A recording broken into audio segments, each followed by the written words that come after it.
pravdu, je to asi dávno už a stranou moc nepamatuju, ale co mi říkala mamka, tak prý tehdy v tom roce, naposledy, Žižka ještě obě oči. Aha, to je hádanka, takže v 90. jo? Máš pravdu, asi dobrý den, myslím. Ano, děkuji ti. No druhá otázka, máš na podkověnku nějaký zážitek, nějakou vzpomínku, kterou bys tady mohl prezentovat?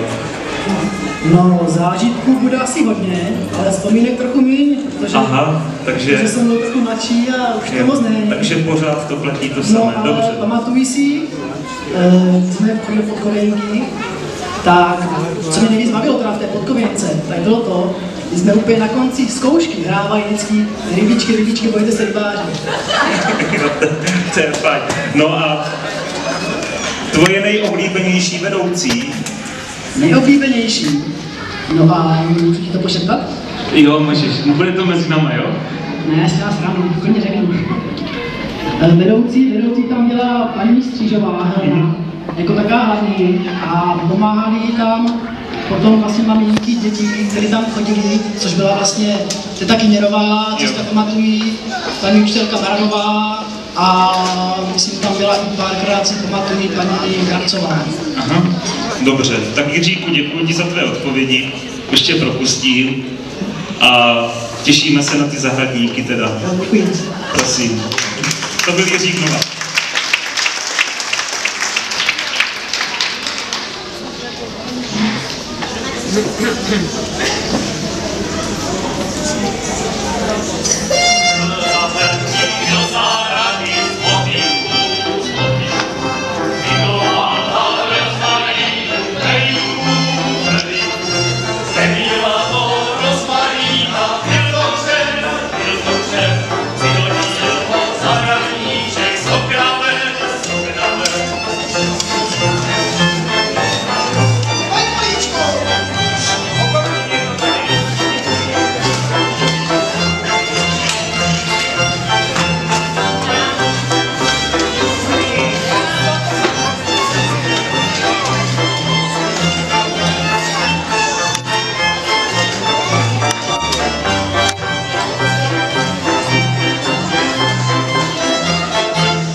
Co to?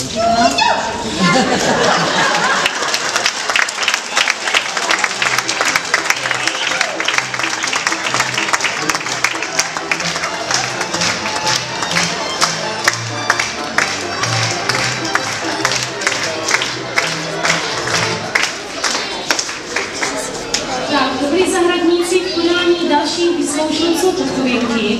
A jak si tak všímáte,